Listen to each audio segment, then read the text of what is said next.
강원도 산골에서 마실 나갔다가 생겼던 일.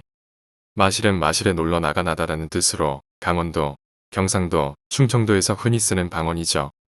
어르신이 잠시 이런 말씀을 하시죠. 나 잠시 마실에 다녀오마. 이 말 뜻은 나 잠시 마을에 놀러 갔다 오마라는 뜻이랍니다. 흥미하루 일과를 다 끝내고 저녁 때쯤 마을에 놀러 나간다는 표현으로 많이들 사용했다고 하더군요. 또는 제실이라고도 하고 마실이라고도 했답니다. 요번 이야기는 조금 오래전의 이야기입니다. 그때가 아마 제가 대학 1학년 늦봄이나 초여름이었던 걸로 기억합니다. 학원 이야기 보시면 개건달군과 넘버2 군이 나오죠. 제가 삼수하여 막대학에 들어갔고 개건달은 1학년 마치고 군에 간다고 휴학했고 넘버2는 2학년이었을 때입니다. 이제 곧 개건달군이 입대해야 하므로 우리 3명이 의미 있는 배낭여행을 준비했습니다. 기말고사 끝나는 시점을 기준으로 우리는 시간을 내어 배낭여행을 준비했습니다. 개건달군은 일찍 휴학하고 여러가지 아르바이트를 해서 거의 노가다판에서 공구리도 치고 해서 돈을 제법 모았더군요. 군에 가기 전에 확 써버리고 간다고 해서 여러가지 방법이 있지만 제가 그래도 의미 있는 추억을 만들자라고 제안하는 바람에 전국 배낭여행을 기획하게 되었다죠. 답답한 일도 참 많았었는데 첫 기차에 올라타고 부산을 향해 가던 그때 기분이 잠시 떠오릅니다. 이렇게 해서 우리는 동해안을 따라 강원도 내설악까지 오게 되었습니다. 그때 우리는 홍천을 지나 더 올라갔었는데 아마 인제는 못 미치는 것 같고 여하튼 홍천과 인제군 사이쯤 되었을 겁니다. 우리는 마을버스에서 내려 경치가 너무 좋았기 때문에 그냥 내렸습니다. 정말 원시림 비슷하게 산골이 펼쳐지는데 장관이었죠. 그때가 점심을 먹고 오후 3시쯤 되었을 겁니다. 겁없는 우리 3명은 노래도 부르고 장난치면서 한창을 거의 몇 시간을 걸었죠. 도로를 따라 걸었는데 이상하게 도로가 점점 작아지더니 나중엔 비포장도로와 연결되더군요. 조금 걱정이 들었지만 이 좁은 땅에 설마 길 잃어버리겠냐? 그냥 발이 가는 대로 가자라고 했죠. 헌데 점점 주위에 불들이 커오기 시작했고 길은 갈수록 좁아지고 이정표도 없고 슬슬 걱정이 되어오는 겁니다. 이때 그냥 되돌아갈까 하는 의견과 갈 때까지 가보자 설마 사람 사는데 안 나오겠냐? 라는 의견으로 갈리고 결국 갈 때까지 가보자로 합의 보고는 계속 갑니다. 이제는 차도 못 들어 갈 것 같이 길이 좁아졌습니다.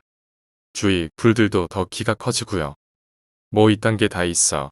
이정표라고 있던지 아니면 사람이라도 다니던지 분명 길인 거로 봐서는 사람이 다녀야 되는데 사람 한 명 안 보이는 겁니다. 슬슬 겁이 나기 시작했습니다. 날이 저물어 가는 게 느껴졌기 때문이죠. 걱정은 되었지만 혈기왕성한 젊은 놈 3명이서 못할 게 없는 시절이었죠. 까짓거 갈 때까지 가보자였죠. 지금까지 온 길을 생각하면 다시 돌아가 봤자였죠. 6시쯤이었는가 길은 심하게 작아져 갔고 겨우 경운기 한 대 지나갈 정도였죠. 이거 느낌으로 보니 계속 산속으로 기어 들어가고 있다는 겁니다. 한참 돌아갈까 걱정을 했는데 그나마 길이 있으니까 멀어도 나오겠지 생각했습니다. 가다가 쉬고 음료수랑 빵 먹고 놀다 보니 시간이 더 간 거였습니다. 아 그때 마침 저쪽 모퉁이 돌아가는 부분에서 누군가 자전거를 타고 오시는 거였습니다. 몸에 얼마 만에 보는 사람인가 했습니다. 50대 중반쯤 되어 보이는 아저씨였는데 붙잡고 물어보니 우리가 한창 헤매었다는 것을 알 수 있었죠. 이 길은 사람이 거의 안 다니는 옛길이고 마을에서 주도로까지 신길이 뚫려서 이쪽 길은 사람이 거의 안 다닌답니다. 우리가 어찌 이 길로 접어들었는지 궁금해하더군요. 그리고 넉넉히 1시간 정도 걸어가면 마을이 보일 거라 하시더군요. 마을에서 주도로까지 길이 잘 닦여져 있어서 10분 정도 걸어 나오면 버스 탈 수 있다네요. 그럼 우리는 도대체 어디서 길을 잘못 들어서 몇 시간씩 걸었는지 모르겠더군요. 아저씨께 인사하고 계속 걸어 나오는데 휘파람이 절로 나오더군요. 뭐 1시간 정도면 마을이 나올 거고 거기서 대충 1박 하던지 큰 도로 나와서 버스 타고 시내로 들어가던지 그때 가서 생각하기로 합니다. 우리는 주위 풍경을 감상하며 계속 걸어나가는데 좀처럼 마을이 보이지 않더군요. 그동안 갈림길이 한 번 나왔었는데 우리는 작은 샛길보다는 큰 길 쪽으로 가닥을 잡아서 계속 걸어왔더군요. 어느새 날이 저물고 서서히 어둑어둑해지는 겁니다. 이거 좀 이상하군요. 아저씨 말로는 걸어서 넉넉히 1시간 정도로라고 했는데 벌써 2시간째입니다. 우리는 아까 샛길을 잘못 갔나 해서 다시 되돌아가서 좁은 쪽으로 다시 가기로 했습니다.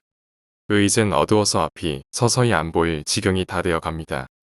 마침 우리 중에 한 명이 손전등이 있었습니다.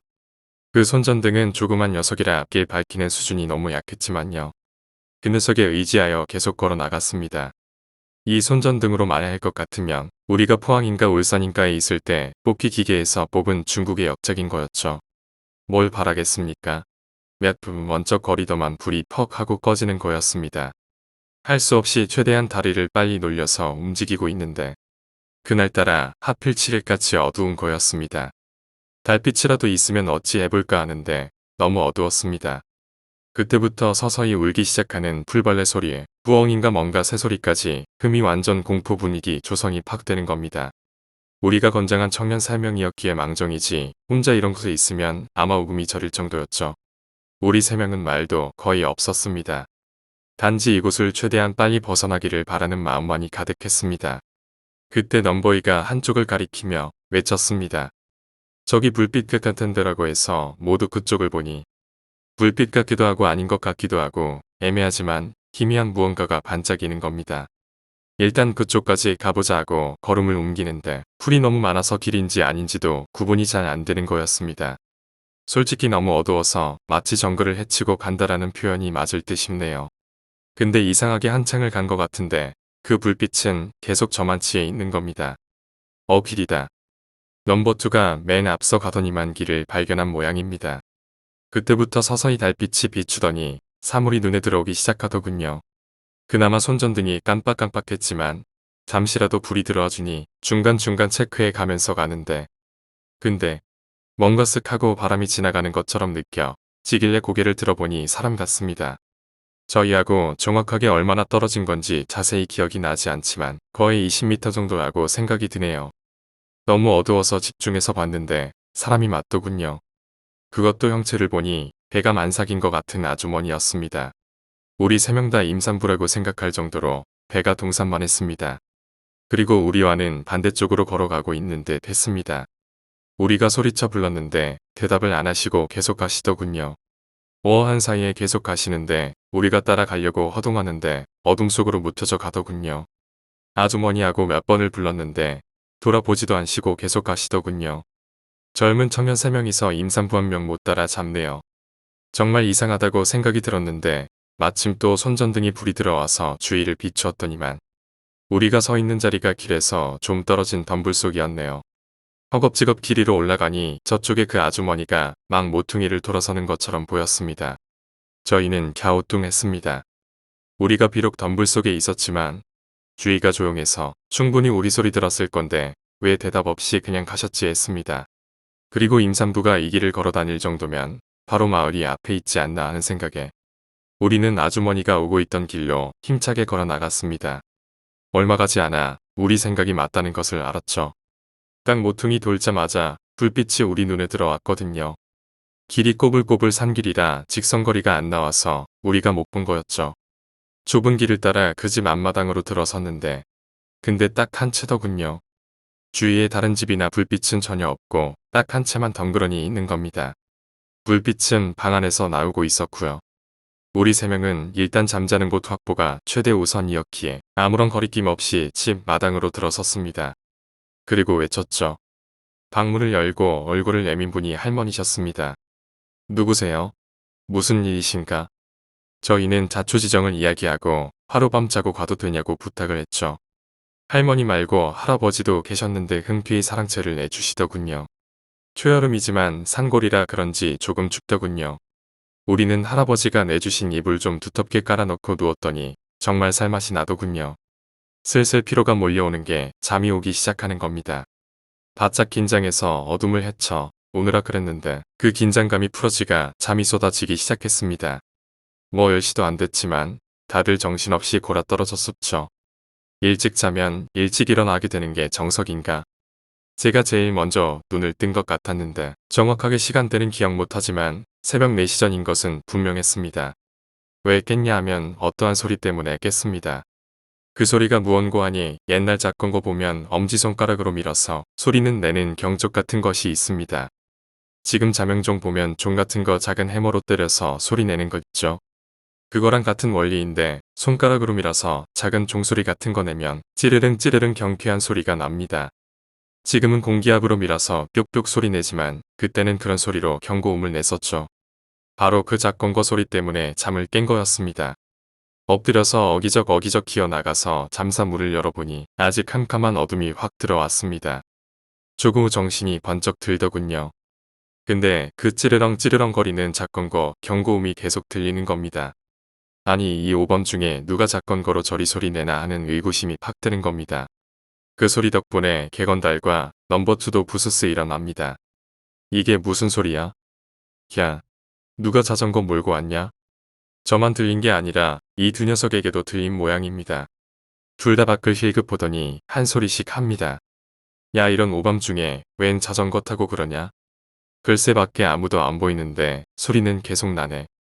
우리 세 명이 밖을 두리번 거리고 있는데 안채에서 할아버지가 불쑥 나오시더니 바가지에 뭔가 움켜쥐시고는 마당을 향해 맞부리시는 겁니다. 허이 이제 그만 가라. 라고 외치시면서 우리는 뭔가 눈이 휘둥그레하면서 쳐다보았죠. 할아버지가 그런 우리를 발견하신 모양이신지 손을 휘저으면서 들어가라고 하시더군요. 우리는 영문을 몰라 하면서 문을 닫고 다시 누웠죠. 세 명이서 이런저런 이야기하다가 다시 잠이 든 것 같았는데 부스스 일어나니 벌써 눈부신 햇살이 방 안 가득 들어차 있더군요. 제가 먼저 일어난 관계로 두 명을 깨웠습니다.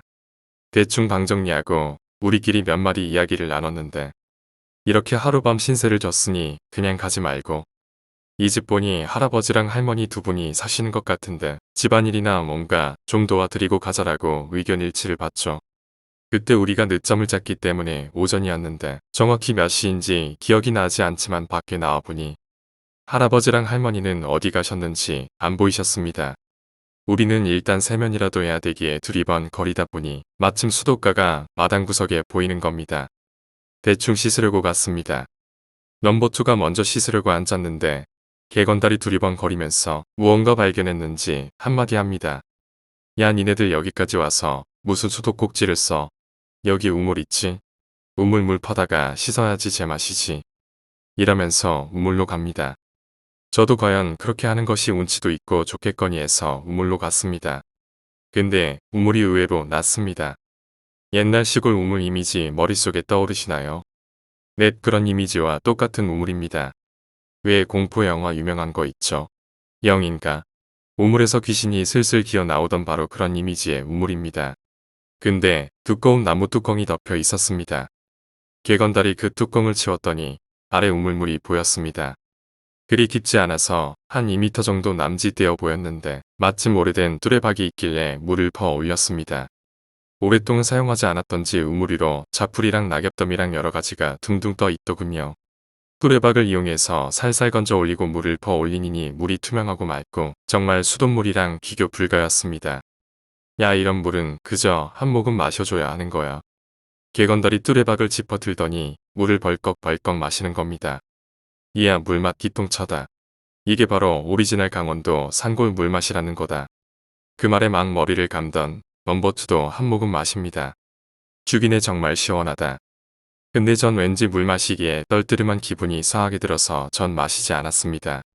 대충 씻고 정리하고 난 뒤에도 할아버지도 할머니도 보이지 않길래 툇마루에 앉아서 한창 쉬었더니 배도 고프고 그때 할머니가 들어오시는 겁니다. 텃밭에 일 나가셨다가 점심 드시려고 돌아오시는 중이라고 하셨습니다. 아침에 우리가 너무 곤히 자니까 차마 못 깨우고 그냥 나가셨다고 하네요. 그러다가 우리가 나쁜 맘 먹고 물건 훔쳐서 달아날 수도 있는데 이런 게 다 시골 인심인가 봅니다. 2차 저차해서 우리는 집안일 도와주고 하루 더 신세지기로 했습니다. 할머니 무척 좋아하시더군요. 우리는 집안 청소하고 이것저것 잡다한 일 도와드렸습니다. 단 개건달만 점심 드시러 오신 할아버지한테 붙잡혀서 밭을 나갔고 넘버2는 부엌일이랑 집안 청소, 저는 소랑 먹이 주고 농기구 정리하고 닦고 했죠. 그날 저녁에 할머니가 특별히 된장국에 보리밥 비빔밥을 해주셨는데 우와 지금도 그 맛을 잊을 수가 없습니다. 보리밥에 된장 척척 넣고 산나물 몇 개랑 비벼서 먹는데 어찌 그리 맛있는지 맛있어서 눈물 흘릴 뻔했습니다. 그렇게 저녁 먹고 놀다가 방에 들어와 누우니 천국이 따로 없습니다. 넘버2랑 개건달 마이마이 듣고 놀다가 좀 지루하고 해서 별빛 보고 놀다가 서서히 졸음이 와서 잠을 자기로 했습니다. 그날따라 달빛이 없어서 유난히 어두웠습니다. 이불 펴고 누워서 막 잠이 들려 고하는데 넘버2가 부스스 일어나더니 화장실 간다고 하며 일어섭니다. 화장실이 조금 떨어진 외진 곳이었지만 뭐 아무런 생각 없이 넘버2가 화장실 갔다가 돌아왔습니다. 야 저기 이 5번 중에 누가 자전거 타고 왔다 갔다 하더라. 이럽니다. 무슨 말이야? 이 밤중에 웬 자전거 타고 왔다 갔다 한다는 거야? 오늘 낮에 대충 여기 위치 파악한 상태입니다. 마을에서 좀 떨어진 곳이고 마을까지 걸어서 15분, 빠른 걸음으로 10분 거리입니다. 딱 이 근처에는 이 집 한 채뿐입니다. 그리고 신길은 반대편이고 마을에서 이 집까지는 9길이라 이 집에 볼 일이 없는 한 이 길로 오는 사람이 없습니다. 그리고 한밤중에 자전거 타고 이 길 왔다 갔다 할 사람은 더욱더 없죠. 누구지? 손님인가? 이렇게 생각하고 아무 일 없이 다시 누웠는데 뭐라 어제 들었던 그 소리 또 들리는 겁니다. 찌르릉. 그때 제가 손목 시계가 있어서 확인해보니 9시 정도였던 걸로 기억됩니다. 한 두세 번 들리는 것 같더니 더 이상 안 들리길래 우리도 별 생각 없이 잠을 잤습니다. 어이쿠 배가 살살 아파 오는데 올 저녁 된장 비빔밥이 너무 맛있어서 과식한 게 원인 것 같습니다. 밀려오는 학문의 압박이 도저히 귀차니즘으로도 극복이 안 될 상황이 온 겁니다. 인간 세상 살아가는 이치가 먹고 사는 건데 어찌 이치를 어길 수가 있겠습니까? 단지 화장실 가는 위치가 영 그래서 귀찮다 이겁니다. 할 수 없죠 뭐. 너무 어두워서 불 켤라 하니까. 본이 자고 있는 애들 깨우기도 뭐하고 해서 대충 더듬더듬거리며 이동했죠. 화장실 가서 시원하게 한 통 때리고 나오니 만감이 교차 아파더라고요. 마당을 가로질러 나오는데 시원한 바람이 살살 불어오는 게 운치도 느껴집니다. 그래서 마당 한가운데서 기지개 한번 때리고 하늘 올려보니 별빛 반짝이지 온갖 풀벌레 소리 찌르르 찌르르 거리지. 도시에서는 맛볼 수 없는 환경입니다. 잠시나마 감상하고자 마당 주위를 서성거리는데 저쪽 그러니까 집으로 들어오는 9길 쪽입니다. 눈을 개슴츠레 뜨고 집중해서 보니 뭔가 계속 움직이는 것이 어렴풋이 보입니다. 마침 마당 쪽 그러니까 정확히 쏘가 있는 우리 쪽에 백열등이 켜져 있는 관계로 10m 남짓한 거리까지 시계가 되었거든요. 어라? 뭐지? 계속 쳐다보니까 그러니까 동선이 한 5m 상가를 두고 왔다리 갔다리 하는 겁니다. 저게 뭐지? 갑자기 안개 소름이 쭉 목덜미까지 타고 오는 겁니다. 계속 주시했는데 사람이라고 하기엔 왠지 형체가 너무 동그스럼한 겁니다. 길쭉한 것 같은데도 동그스럼하고 뭔가 걸려 있어서 바람에 펄럭이는 건가 했지만 낮에 확인한 바로는 절대 그곳에 어떠한 물체도 없었거든요. 근데 거의 똑같은 패턴으로 계속 움직이는 겁니다. 저도 뭔가에서 계속 보고 있는데 갑자기 덜커덩거리면서 뭔가 소리가 났습니다. 우와 온몸이 쭈릿해지면서 소리 나는 쪽으로 고개로 돌렸는데 우물 쪽입니다. 우물 뚜껑을 덮어 놓았는데 그게 마치 노크하는 소리처럼 누가 두드리는 것처럼 덜커덩거리는데 오마이갓. 그때 슬리퍼 신고 있었는데 방 안으로 뛰어들면서 슬리퍼 공중에서 거의 오해전하며 허공을 갈랐고 엎어지면서 물컹한 게 부딪혔지만 개무시하며 이불 속으로 물컹하던 게 개건달이었죠. 이 녀석 비명을 지르며 일어납니다. 전 불이 나게 이 녀석 입 틀어 막고 숨을 죽입니다. 돌연 날벼락을 맞은 이 녀석이 뭔 일이냐는 듯이 죽일똥살똥 발버둥을 쳐댑니다.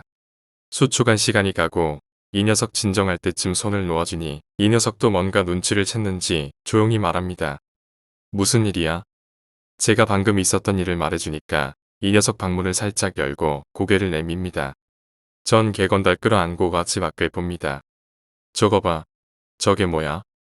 개건달이 아까 제가 봤던 그 물체를 보고 있는 겁니다. 사람도 아니고 뭔가 계속 움직이는 듯한.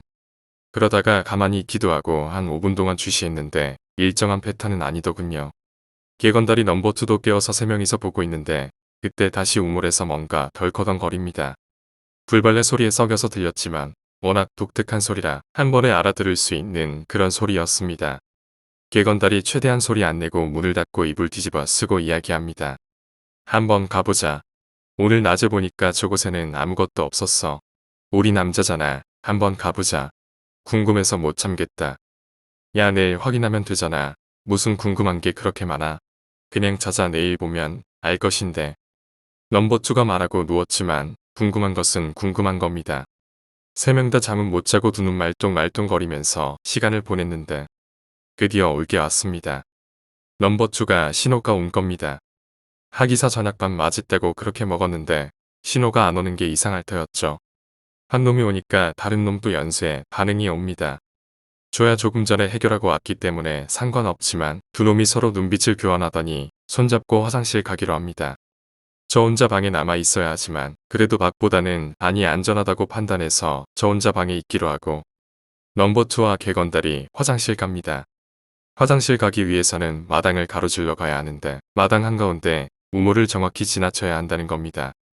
왜 이 우물이 신경이 쓰였는지 모르겠습니다만 저와 달리 개건달과 넘버2는 별 신경 안 쓰는 모양입니다. 녀석들이 화장실 들어가는 것을 확인하고 고개를 돌렸는데 어라 거의 30분 이상 보이던 그 물체가 보이지 않는 겁니다. 도대체 무엇일까 하면서 궁금해하고 있는데 개건달이랑 넘버2랑 우당탕거리며 뛰어들어오는 겁니다. 뭐야 왜 그래? 야 아까 그거 저쪽에서 움직이던 거 이 집 앞다방까지 왔어. 정 미드시 밖을 내다봤습니다. 아무도 없었죠. 글쎄 개건달이 먼저 화장실 일 보고 넘버2가 들어갔었죠. 그리고 넘버2가 딱 나오면서 보니 개건달은 자신을 보고 있었고 그 개건달 뒤로 누가 서 있는 겁니다. 그건 여자였고 갑자기 개건달 뒤로 싹 숨었는데 개건달이 그때 움직이니까 그 여자가 없어졌다라는 겁니다.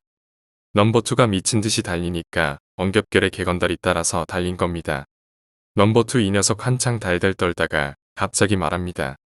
생각났다. 그 여자 그러니까 어제 이 집 찾아오다가 왜 임신한 여자 본 적 있지? 저거 분명 그 여자야.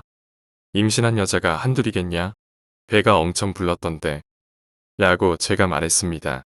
가만히 생각해보니 아까 그 물체 사람인지 아닌지 의구심이 들었던데 형체가 동그스럼해서 그랬던 거였는데 이제 확실해지는군요. 사람이 맞고 그것도 임신한 여자였던 겁니다.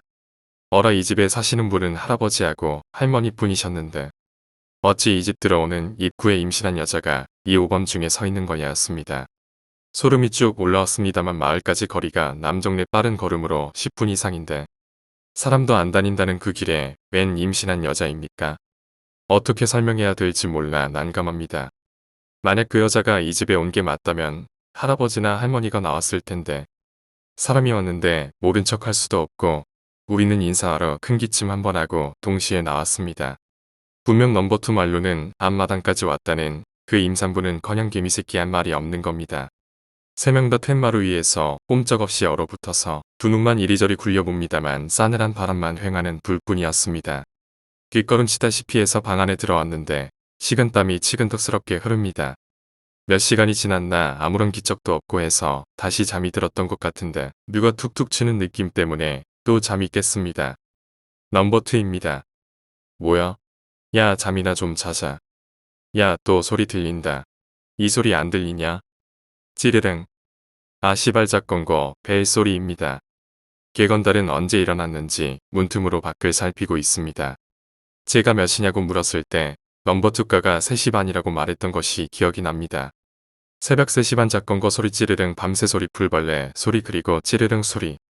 완전 공포 분위기 팍팍 조성되고 있었습니다. 낮에 보니 이 집에 작건거가 한 대 있었습니다. 할아버지 마실에 나가실 때 타고 다니신다는 작건거입니다. 그 작건거에도 똑같은 벨이 달려 있습니다. 그 소리 제가 낮에 한번 내봤기 때문에 알고 있습니다. 엄지손가락으로 힘껏 말면 찌르릉 찌르릉 경쾌한 소리를 내죠.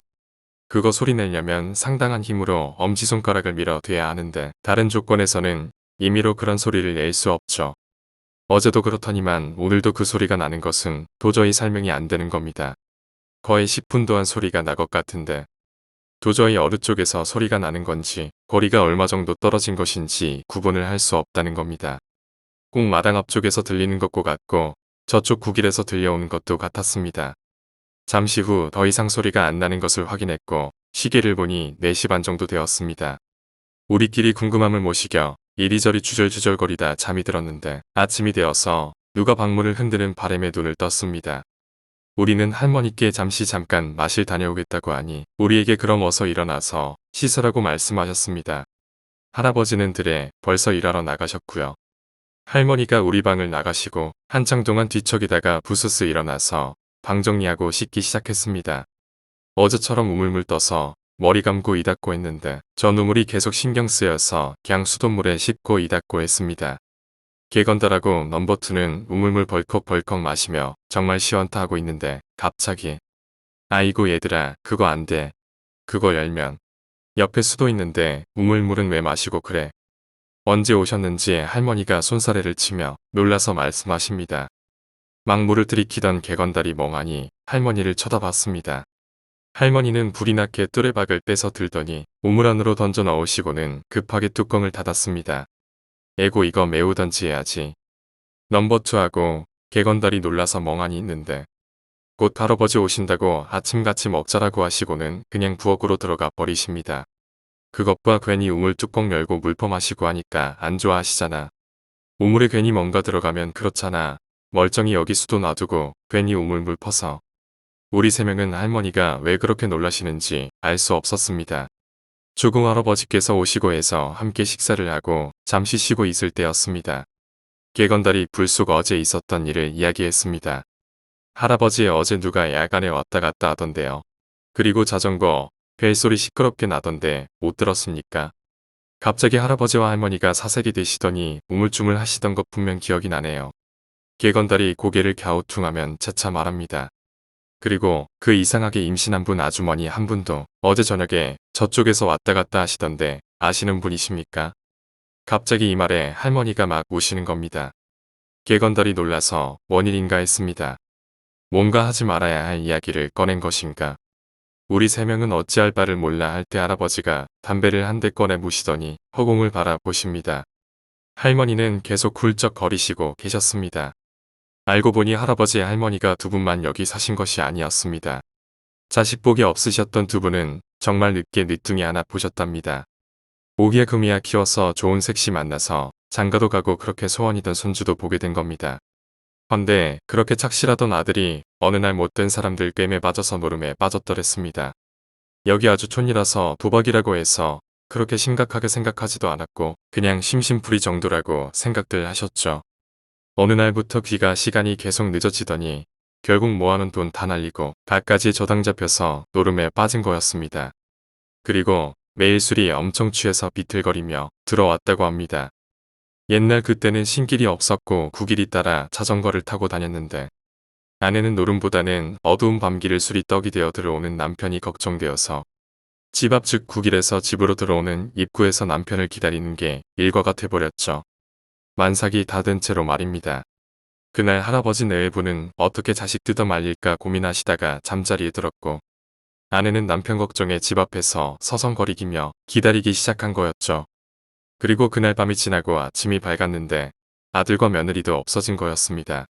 할아버지 내외분이 사방으로 이름 부르며 찾아다녔는데 노름하러 나간 아들이야 어떻게 다른 곳에서 잠을 자던 말던 상관이 없었지만 거동도 불편한 만삭인 며느리가 안 보이는 거였습니다. 할아버지는 마실에 내려가서 동네 청년들 모아놓고 찾기 시작했고 할머니는 집 주변을 찾아다닐 때쯤 경찰이 온 거죠. 아드님의 시신이 발견됐다고요. 아들은 그날 밤 1시까지 노름판에서 노름하다가 집으로 돌아온 길에 술이 엄청나게 취해서 주위 사람이 말렸는데도 불구하고 자전거 몰고 갔다고 했습니다. 그리고 돌아오는 길에 몸을 못 가누고 자전거와 함께 쓰러졌는데 흡덕한 돌부리에 머리가 심하게 부딪힌 그 상태로 밤을 보냈고 그렇게 과다출혈로 사망한 거였습니다. 이런 천청병력이 또 어디 있겠습니까? 그때가 지금 이맘때라고 하더군요. 아들 장례 치리고 집안 완전 풍지박산 났는데도 며느리가 보이지 않는 겁니다. 만삭인 채로 어디로 갔는지 경찰이 수사를 시작했지만 이 좁은 촌에 사람 하나 찾기는 아주 수월한데 그날 아들이 죽던 날 이후로 아무런 목격자도 없고 도대체 며느리는 어디로 사라진 건지 할아버지 내외부는 매일 넋도 틀리시고 아들은 죽고 손주 임신한 며느리는 계속 행방불명이었다고 합니다. 그의 여름 지독한 가뭄 때문에 동네 물이 다 말라버렸습니다. 수도를 사용하는 동네 주민들은 마을 우물이나 냇가에서 물을 길러 먹었답니다. 근데 마을 큰 우물도 말라버려서 유독 할아버지네 우물만 마르지 않았답니다. 옆에 수도 달고 모터로 우물물 뽑아서 사용했는데 동네 주민들이 할아버지 댁에서 물을 길러갔습니다. 가뭄이 무지 심해서 동네 주민들 거의 할아버지 댁에 신세 앉은 분들이 없다고 하시더만요. 할아버지 내외분들도 두 분이 적적하니 계시다가 동네 주민들이 말상대라도 해주며 계속 올 때 힘든 게 덜하시더라는 겁니다. 그늘도 동네 아주머니 몇 분이 물 길러 오셨는데 한참 나오던 수도에서 물이 나오지 않는 겁니다. 이상해서 우물 안을 쳐다보았는데 할아버지 우물도 거의 물이 말라가는 상태였지만 아직 물이 충분히 있는 상태였죠. 모터도 고장이 난 상태는 아닌데 아마도 우물 안에 있는 수도 파이프 입구 부분에 이물질이 끼어서 타이트가 막혔나 생각했다고 합니다. 동네에서 수도 수리하시는 분 불러서 그분이 직접 우물 안으로 내려가서 파이프 확인하러 간 겁니다. 그때 할아버지는 우물 옆에서 담배 한 대를 피고 계셨는데 밑에 내려간 수도 수리하시는 분이 냅다 비명 지르고 난리가 난 거였습니다. 그리고 그 후 경찰이 출동하고 우물 안에서 그렇게 찾았던 며느리 시신이 올라왔습니다. 만삭에 온몸이 불에 퉁퉁 분 채로 경찰이 몇 날 며칠 신문하듯이 들락날락거리고 동네 주민들이 몰려오고 완전 흉과 비슷하게 되었는데 나중에 경찰 측 소견과 여러 가지 종합을 해보면 며느리가 항상 술 마시고 늦게 들어오는 남편이 안쓰러워 시원한 우물물을 떠다 놓고 남편을 기다린 거였습니다. 항상 저 멀리서 남편 자전거 소리 들리면 남편은 집 근처에 오면 일부러 자전거 벨을 울려댔답니다. 그럼 집 앞에서 시원한 물을 들여서 목을 축이시라고. 그늘도 아마 우물물을 길다가 만삭이 배가 걸려서 앞으로 기울여졌다가 그대로 떨어진 것으로 추측했습니다. 경찰 측의 소견이었지만 별다른 외상도 없고 하니 다들 그렇게 생각했었죠. 우물 깊이가 2m 정도였고 순식간에 앞으로 떨어졌으니까 머리부터 떨어졌을 테고 만삭인 몸이라서 허우적 몇 번 하다가 몸을 제대로 가누지도 못하고 익사한 거였습니다. 그날 남편이 죽던 날 밤이었죠. 시신이 가라앉았다가 떠올라야 정상인데 수도 파이프 라인 끝에 옷자락이 걸려서 계속 그 상태로 있었던 것 같았습니다. 결국 시신이 부패하고 물러지자 파이프라인을 막은 거였습니다. 온 동네 사람들 기겁했죠. 시신이 담긴 우물물을 전 마을 사람들이 다 마셨으니까. 동네 청년들이 그 우물 메워버리자 해서 할아버지도 그렇게 하자라고 했는데 이상하게 다음날 우물 메우러 올려던 청년들 중 몇 명이 교통사고가 나서 흐지부지 돼버리고 또 우물 메우려고 하면 안 좋을 생기고 해서 그렇게 시간이 가면서 결국 우물은 그대로 방치된 거였습니다. 지금 수도는 우물물을 퍼올리는 게 아니라 그때 수도 수리공이 마을에서 따로 라인을 깔고 할아버지 댁에 설치해 준 거랍니다. 이야기 다 듣고 우리는 경악에 금치 못했습니다. 어제도 오늘도 우물물을 마셨는데 정말 슬픈 이야기였습니다. 아들이 노름에 빠지기 전까지 그렇게 착실했답니다. 며느리랑 오순도순 아끼고 사랑하고 그 두 사람을 보는 게 유일한 낙이셨던 할아버지 네 분. 한날 동시에 세 명의 생명이 동시에 일타니 다 네팔자라고 담배를 연거푸 내뿜으시는 할아버지의 모습이 아직도 잊혀지지 않습니다. 그리고 여담인데 그렇게 일찍 세상을 떠난 것이 억울한 일이었던지 기일즉 그날 때쯤이면 자전거 벨소리랑 며느리 모습을 종종 목격했다고 합니다. 그럴 때마다 마당에 소금 뿌리고 빨리 가라고 그냥 가라고 외치곤 하신답니다. 내가 먼저 죽어야 하는데 그런 험한 꼴 당하고 숨쉬고 사는 내가 더 밉다며 그날 오후까지 머물다가 작별 인사 드리고 나왔습니다. 마을 어귀까지 배웅 오신 할아버지께 애써 인사하고 돌아 나오는 우리 세 명은 착잡했습니다. 죽을 때 다 돼간다고 집을 팔려고 내놓으실 거라고 하시던데 내일이 바로 기일이라고 하셨습니다. 세 명의 생명을 앗아간 날이 내일이랍니다.